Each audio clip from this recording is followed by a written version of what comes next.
অনেক দিন পরে আজকে আবারও চলে আসলাম ঐতিহাসিক সেই ফুরাত নদী দেখার জন্য। আসসালামু আলাইকুম, কি অবস্থা? সবাই কেমন আছেন? আশা করছি ভালো আছেন। আলহামদুলিল্লাহ, আল্লাহর রহমতে আমিও ভালো আছি।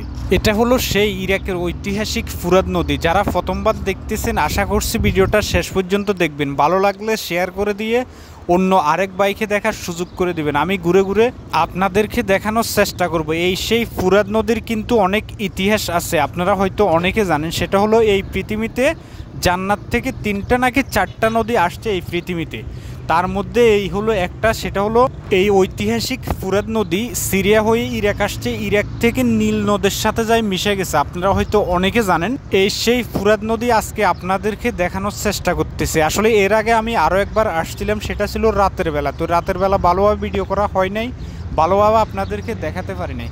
দেখেন এই পানিগুলো যেমনই দেখা যাইতেছে, আমার ক্যামেরা তো ঠিক ওরকম আসছে। আসলে আমি কোনোভাবে ক্লার করা কোনোভাবে কিছুই করি নাই। এই পানির রঙগুলোই ঠিক এরকম। আর এখানে কিন্তু নিচে কীরকম পাথর টাথর আছে আমার সঠিক জানা নাই, সেটা তো আমার নামা হয় নাই। আশপাশের দোনো সাইডে পাথর দিয়ে পুরো জায়গা ঢালাই করা, আপনারা হয়তো দেখতেছেন। আর এর আগে সিস্টেম ছিল, এখানে ঘেরাও ছিল না, আপনি চাইলে নামার অপশন ছিল। এখন নামা যায় না। আমি প্রায় 2-2.5 বছর পরে আবার আসছি, এখন দেখতেছি যে চারিদিকে ঘেরাও করা হয়ে গেছে, এখানে আর নামার অপশন নাই। না হয় আমি পানি দৌড়ে আপনাদেরকে দেখাইতাম। এখানে কিন্তু অনেকগুলো লোহা ফুইতে রাখছে, দেখতেছেন। এই লোহাগুলোর সাথে অনেকগুলো ময়লা আটকে গেছে এই ফুরাত নদীতে, দেখতেছেন আপনারা হয়তো এই ভিডিওতে।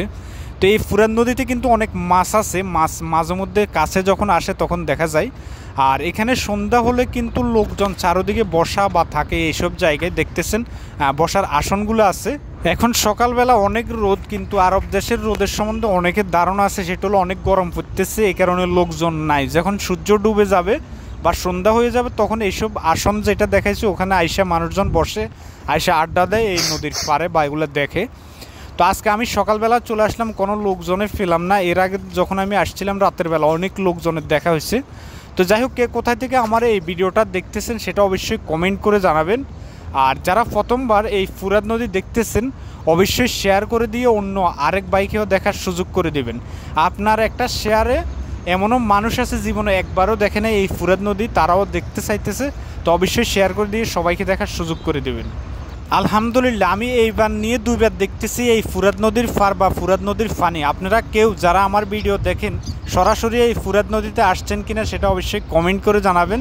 আমি সবসময় চেষ্টা করি ইরাকের ঐতিহাসিক জায়গাগুলো আপনাদেরকে দেখানোর জন্য। তো কিছুটা আমি দেখানোর চেষ্টা করি, আমার কথার ভিতরে বা দেখানোর ভিতরে ভুল ত্রুটি হতে পারে, সবাই অবশ্যই ক্ষমার দৃষ্টিতে দেখবেন। তো আজকের জন্য এই পর্যন্ত, দেখা হবে ইনশাআল্লাহ ইরাকের ঐতিহাসিক জায়গার নতুন কোনো ভিডিওতে। সবাই ভালো থাকবেন। এটাই সেই ইরাকের ঐতিহাসিক ফুরাত নদীর পানি বা ফুরাত নদী, আপনাদেরকে আজকে কিছুটা দেখানোর চেষ্টা করলাম। আল্লাহ হাফেজ।